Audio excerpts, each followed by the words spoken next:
नमस्कार दोस्तों, आप सभी का स्वागत है हमारे YouTube चैनल पर। तो आज हम बात करेंगे डीएलएड एग्जाम 2021 लेटेस्ट अपडेट। तो आज हमारी तारीख हो चुकी है 20 सितंबर 2021 की बड़ी अपडेट में सबसे पहले बात करेंगे खुशखबरी और खुशखबरी। पीएनपी लेटेस्ट अपडेट को हम इस वीडियो में डिस्कस करेंगे। डीएलएड 2017-18-19 बैच की लेटेस्ट अपडेट को देखेंगे। और दोस्तों आपको पहले बता दें, तृतीय सेमेस्टर परीक्षा कल से है, तैयारियां पूरी हो चुकी हैं। अब देखिए द्वितीय सेमेस्टर गणित परीक्षा के अपडेट को देखेंगे। क्या परीक्षा रद्द होने की कोई उम्मीद है? क्या पेपर दोबारा कराया जाएगा या सभी बच्चों को पास कर दिया जाएगा? देखिए, जो हमारा द्वितीय सेमेस्टर गणित का पेपर था काफी ज्यादा लेंदी था। कहने का मतलब ये था कि दोस्तों उस पेपर को 1 घंटे में करना संभव नहीं था सभी बच्चों के लिए। तो मतलब कोई भी प्रश्न पत्र अगर तैयार किया जाता है तो ऐसे किया जाता है कि एवरेज बच्चे मतलब अधिक से अधिक संख्या में उस प्रश्न पत्र को 1 घंटे में सॉल्व कर पाए। लेकिन इस बार ऐसा पेपर था कि बहुत ही कम बच्चे ऐसे होंगे जिन्होंने भैया 18 के 18 प्रश्नों को 1 घंटे में हल किया होगा। ठीक है, और पीएनपी को एक बात और पता थी कि ये जो परीक्षा हो रही वो बैक पेपर परीक्षा है। तो उसके बाद भी मतलब पेपर को जानबूझकर ऐसा बना दिया गया ताकि बच्चे परेशान हो। देखिएगा, इस पेपर कठिन हो आसान हो एक अलग मैटर होता है, लेकिन पेपर कम से कम ऐसा बनाना चाहिए इनको कि उस पेपर को 45 मिनट में सॉल्व किया जा सके। क्योंकि कुछ सेंटर की लापरवाही होती है कि बच्चे या कॉपी देखिए बांटने में देरी कर देते हैं, प्रश्न पत्र वहाँ आने में देरी हो जाता है। या कहीं कहीं पर दोस्तों जो सेंटर था ना वहाँ पर भैया पानी भर गया था, बारिश का मौसम था। बहुत सी दोस्तों बातें सब कुछ हम इस वीडियो में देखेंगे। देखिए दोस्तों, हम खुशखबरी की बात कर रहे थे। युवाओं के लिए बड़ी खुशखबरी है। देखिए, नई शिक्षक भर्ती के लिए हो जाइए तैयार। 70,000 से अधिक पद मतलब भरे जाएंगे। टीईटी का प्रस्ताव आने से बड़ी शिक्षक भर्ती की उम्मीद है। जी हाँ दोस्तों, आपको पता है जैसा कि अगले साल 2022 में यूपी में चुनाव होने वाले हैं। तो चुनाव से पहले दोस्तों आपको पता है कि सरकार एक और दावा करे कि हम टैबलेट को बांटेंगे। और उसके बाद देखिए शिक्षक भर्ती की उम्मीदें जग चुकी हैं। और सबसे बड़ी बात है कि यूपी टेट और सीटेट परीक्षा की तारीख भी दोस्तों जारी कर दी गई है। तो यूपी टेट और सीटेट अब ये 2 परीक्षाएं तो क्लियर हो चुकी हैं कि इसी साल होनी है। और देखिए, छात्र तृतीय सेमेस्टर में इसलिए परेशान ज्यादा ना कि कहीं आउट ऑफ सिलेबस प्रश्न तो नहीं आएंगे। जी हाँ दोस्तों, अभी हमारा 4th सेमेस्टर का एग्जाम भी बाकी है। याद रखिएगा, चतुर्थ सेमेस्टर और तृतीय सेमेस्टर की डेट शीट 2021। तो गाइस पहले हम आपके सामने ऑफिशियल डेट शीट रखते हैं। ये दोस्त हमारी तृतीय सेमेस्टर की डेट शीट है। कल हमारा 21 तारीख से पेपर शुरू हो रहा है। पहला पेपर शैक्षिक मूल्यांकन समावेशी शिक्षा दूसरा पेपर होगा। फिर देखिए दोस्तों 22 तारीख को असली परीक्षाएं होंगी, विज्ञान गणित सामाजिक अध्ययन। जी हाँ दोस्तों, बहुत से ऐसे बच्चे हैं जिनकी भैया गणित में बैक लगी है। कुछ ऐसे बच्चे होंगे जिनकी विज्ञान में है या कुछ ऐसे जिनकी संस्कृत में। तो काफी बार दोस्तों होता है कि संस्कृत का पेपर कठिन आएगा आसान आएगा। ठीक है, ये भी मामला रहता है। उसके बाद देखिए चतुर्थ सेमेस्टर परीक्षा की तैयारी 27 सितंबर से हमारी परीक्षाएं शुरू हो रही है, 27, 28 और 29।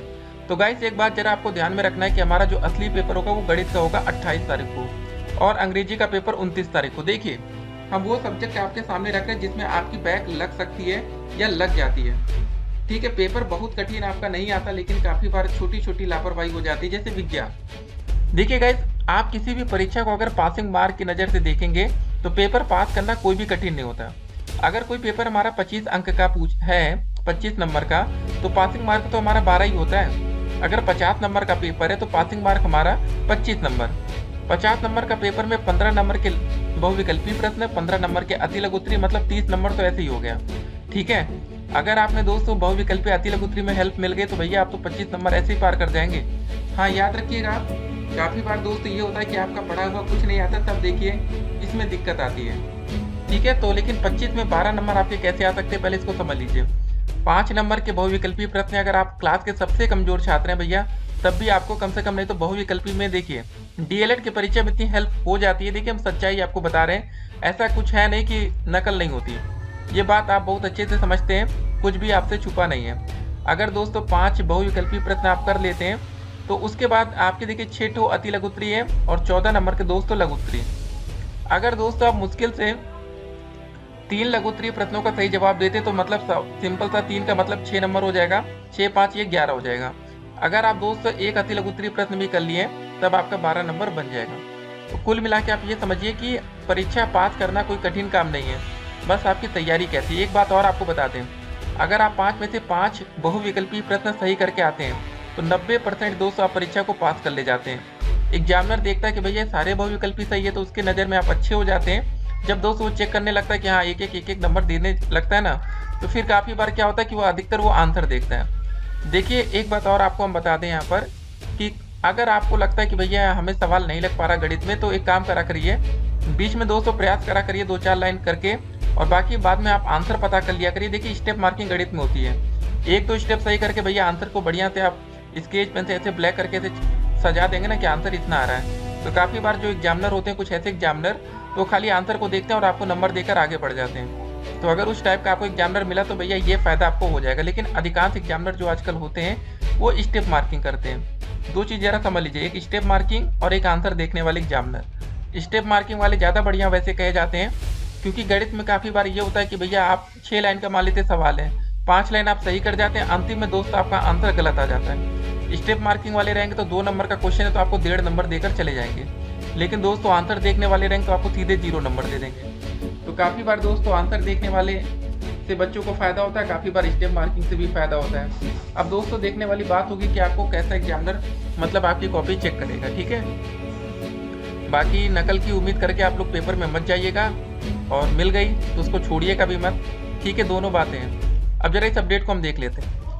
सरकारी नौकरी का इंतजार कर रहे युवाओं के लिए बड़ी खुशखबरी है। उत्तर प्रदेश योगी आदित्यनाथ सरकार शिक्षकों की सबसे बड़ी भर्ती करने जा रही है। बेसिक शिक्षा परिषद के प्राथमिक स्कूलों की नई शिक्षक भर्ती का ऐलान इसी माह होने के आसार हैं। मुख्यमंत्री योगी आदित्यनाथ के निर्देश पर राजस्व परिषद अध्यक्ष मुकुल सिंघल की अगुवाई में बनी 3 सदस्यीय कमेटी 15 दिन से रिक्त पदों और विद्यालयों के पद निर्धारण प्रक्रिया को खंगाल रही है। नई भर्ती पदों के हिसाब से सबसे बड़ी हो सकती है। स्कूलों में शिक्षकों के 70,000 से अधिक पद खाली है। कमेटी की रिपोर्ट सौंपने के बाद ऐलान किए जाने की तैयारी है। याद रखिएगा दोस्तों, यूपी के परिषदीय विद्यालयों की नई शिक्षक भर्ती की मांग लंबे समय से की जा रही है। बेसिक शिक्षा विभाग ने 69,000 शिक्षक भर्ती के दौरान शीर्ष कोर्ट में हलफनामा दिया कि विभाग में 51,112 शिक्षकों के पद रिक्त हैं। पिछले वर्षों में हुई शिक्षक भर्ती के खाली पदों को नई शिक्षक भर्ती में जोड़ा जा सकता है। 68,500 भर्ती अभी तक पूरी नहीं हो सकी है, इसलिए रिक्त पदों को लेकर माथापच्ची की जा रही है। वही 69,000 शिक्षक भर्ती के सारे पद 3 चरणों की काउंसलिंग के बाद भी भरे नहीं जा सके हैं। इधर के वर्षों में सेवानिवृत्त होने वाले व कोरोना काल में काल कवलित हुए शिक्षकों का ब्यौरा जुटाया जा रहा है। संकेत है कि कमेटी अपनी रिपोर्ट जल्द सौंपेगी, क्योंकि विलंब होने पर विधानसभा चुनाव से पहले भर्ती पूरी हो पाना मुश्किल होगा। देखिए दोस्तों, योगी सरकार को भैया फायदा तभी होगा जब ये चुनाव से पहले भर्ती निकाल देंगे, नहीं तो सिंपल सी बात है, डीएलएड और बीएड के छात्रों का भैया वोट बैंक पूरी तरीके से कट जाएगा, 0 हो जाएगा, ठीक है। और डीएलएड और बीएड करने वाले छात्रों की संख्या आज के दिन 10 लाख से भी ज़्यादा है या 20 लाख के करीब है, ठीक है। बाकी देखिए 2019 बैच डीएलएड सभी छात्रों का लगभग यहाँ कंप्लीट होने वाला है। देखिए 29 सितंबर को, जी हाँ दोस्तों, 29 सितंबर के बाद भैया डीएलएड के सभी सेमेस्टर के छात्रों का भैया डीएलएड यहाँ पर कंप्लीट माना जाएगा। अब 2021 का नया बैच आ रहा है वो तो अलग मैटर है, लेकिन 19 बैच का जो हमारा डीएलएड कंप्लीट होगा 29 तारीख को। और आपको बता दें, काफ़ी बार दोस्तों डीएलएड में ऐसा भी देखने को मिला है कि 15 दिन से लेके 30 दिन के अंदर भी रिजल्ट जारी हो सकता है। अगर छात्र भैया लग गए ना संघर्ष में आगे कि हमें जल्द से जल्द रिजल्ट चाहिए, तो कॉपियाँ बहुत तेजी से चेक हो सकती हैं। तो ये मानिए कि अक्टूबर में भी रिजल्ट आ सकता है। बाकी 2-3 सेमेस्टर के लिए बच्चे इंतजार कर रहे थे, उसको भी देखेंगे। देखिए सीएम योगी ने जारी किया रिपोर्ट कार्ड, कहा 4.5 लाख युवाओं को दी सरकारी नौकरी, मेरिट के आधार पर तबादलों से प्रशासनिक व्यवस्था हुई चुस्त दुरुस्त। तो भैया सरकार दावा कर रही है कि हम 4.5 लाख नौकरियां दे चुके हैं। बाकी आप लोग को सब पता है, यूपी बोर्ड के 2204 सरकारी स्कूलों को मिलेंगे टैबलेट। जी हाँ दोस्तों, एक ये बड़ी अपडेट आई है, इसको भी हम लोग देखते रहेंगे आगे चल के। फिलहाल दोस्तों डीएलएड छात्रों का फायदा क्या है, नुकसान क्या है, उसको हम देखेंगे। एक बात याद रखिएगा, अगर फेल हुए तो शिक्षक भर्ती से बाहर होना आपका कंफर्म है। इस समय दोस्तों आप लापरवाही मत करिएगा। आप डीएलएड के किसी भी सेमेस्टर के छात्र हैं, ठीक है, प्रथम, द्वितीय, तृतीय, चतुर्थ, तो इस समय दोस्तों आपका फेल होने का मतलब होगा कि आप नई भर्ती से बाहर हो सकते हैं। और याद रखिए, परीक्षा के लिए दोस्तों आपको युद्ध स्तर की तैयारी करनी पड़ेगी। अगर आप चाहते हैं कि आपका भैया पेपर में एक अच्छा खासा स्कोर हो, तो युद्ध स्तर की ही तैयारी आपको इस समय बचा सकती है, क्योंकि दिन रात आपको एक करना पड़ेगा। अगर आपकी गणित या इंग्लिश कमजोर, याद रखिएगा 2 विषय बिल्कुल लिख लीजिए, मैथ और इंग्लिश, ये आपकी प्रैक्टिस से ही आता है। जितनी ज़्यादा दोस्तों आपकी प्रैक्टिस होगी गणित और इंग्लिश में, उतना ही अच्छा आप स्कोर करेंगे। कुछ बच्चों की हिंदी बहुत अच्छी होती है तो इंग्लिश में वो बच्चे डर जाते हैं। तो इंग्लिश अच्छी कैसे होगी, उसके लिए प्रैक्टिस करनी पड़ेगी, चाहे इंग्लिश हो चाहे गणित हो, ठीक है। गणित में आपके आते हुए सवाल गलत हो जाते हैं। एक बात और याद रखिएगा, गणित हो या इंग्लिश, ठीक है, जो भी दोस्तों प्रश्न आपको पहले, अगर आप गणित का पेपर देने गए हैं, ठीक है, अगर आपको लगता है कि लघु उत्तरी का भैया 18वां क्वेश्चन हमें पहले सबसे अच्छे है या सबसे आसान आपको लग रहा है, तो सबसे पहले आप बहुविकल्पी प्रश्न करने के बाद 18वां प्रश्न कर लीजिएगा, ठीक है। स्टार्टिंग बहुविकल्पी से कर सकते हैं, क्योंकि उसमें तो आपको सिर्फ आंसर लिखना है। वो अगर हेल्प हो जाएगी तो 5 के 5 अगर वो सही हुए ना, तब तो बिल्कुल आपका पास होना कंफर्म हो जाता है। तो गाइस, जो प्रश्न आपको पहले गणित में समझ में आए पहले वही करिएगा। कभी भी आप कठिन प्रश्नों को पहले मत उठाइएगा। पता चले आपको 17वां क्वेश्चन थोड़ा सा लग रहा है कि यार हो सकता है, डाउटफुल, एक होता ना कि डाउट वाला कि यार हो भी सकता नहीं भी हो सकता। अगर आपने उस प्रश्न को छू लिया तो कम से कम नहीं तो आपका 10 से 12 मिनट बर्बाद कर देगा। ठीक है, हो सकता है कि अंत में आप उसको कर भी ले जाए, लेकिन उस क्वेश्चन में अगर आपने 15 मिनट अगर आप मान लेते कि आपने लगा दिया, तो फिर आपके पास समय कितना बचेगा? 1 घंटे का पेपर होता है, 10-5 मिनट तो ऐसे इधर उधर चला जाता है। तो इसको समझिए जरा कि पास होने में यही सबसे बड़ी गलती आप लोग करते हैं। फेल वही बच्चे होते हैं जो टाइम का मैनेजमेंट नहीं कर पाते। ठीक है, तो ये दोस्तों पेपर में 1-1, 2-2 मिनट बहुत ही ज़्यादा कीमती होता है, इसको ज़रा ध्यान में रखिएगा। बाकी दोस्तों जो भी अपडेट निकल कर आएगी शिक्षक भर्ती से लेकर, वो अपडेट हम आप तक पहुंचाएंगे। यूपी टेट और सी टेट परीक्षा की तारीख आ चुकी है, रीट का पेपर होने वाला है। तो गाइस, आप सभी लोग को नौकरी चाहिए। बाकी जो भी अपडेट आएंगे अपडेट हम आप तक पहुंचाते रहेंगे। फिलहाल दोस्तों तृतीय सेमेस्टर परीक्षा कल से शुरू हो रही है। सभी छात्रों को ऑल द बेस्ट। डरिएगा मत, पेपर में जब आप पहुंचे तो अच्छे से लिखिए। ठीक है, काफ़ी बार आप डिमोटिवेट हो जाते हैं, जिससे आपकी परीक्षा गड़बड़ हो जाती है। जब आप पेपर में पहुंचे ये सोच के चलिए कि यार हमें सब कुछ आता है, बाकी देखते हैं जो होगा। ठीक है, मोटिवेशन होना चाहिए। डीमोटिवेट होके जाएंगे कि यार हम एक बार फेल हो चुके हैं, यार अब कैसे होगा, पास होंगे नहीं होंगे। देखिए, जब आपकी बैक लग जाती है ना, तो वो आपका कॉन्फिडेंस रहता नहीं है। लेकिन अगर आप पहले वाला कॉन्फिडेंस रखेंगे, वो एटीट्यूड होगा, तो डेफिनेटली आप एक अच्छा स्कोर करेंगे। ठीक है, डरना नहीं है, अच्छे से पढ़ना। बाकी पीएनपी भैया धोखा देने में तो आगे है। द्वितीय सेमेस्टर के छात्र बहुत ही ज़्यादा परेशान है गणित परीक्षा को लेकर। जो भी दोस्तों खबर निकल कर आएगी सबसे पहले हम आपको इस यूट्यूब चैनल के माध्यम से अपडेट करेंगे। बिल्कुल आप लोग परेशान मत होइए, हम आपके साथ हैं। देखते हैं क्या होता है, परीक्षा रद्द होती है कि कॉमन नंबर देने की बात होती है, या दोस्तों जो पेपर हुआ उसी के आधार पर रिजल्ट आएगा। सब कुछ हम आपको अपडेट करते रहेंगे। ठीक है, शिक्षक भर्ती आ रही है, उसके लिए हमें लगना है, तो उसके लिए पहले हमें डीएलएड का कोर्स कंप्लीट करना पड़ेगा। डीएलएड में अगर हमारी बैक लग गई तो शिक्षक भर्ती का सपना छोड़ दीजिएगा जब तक आपकी बैक क्लियर नहीं होगी।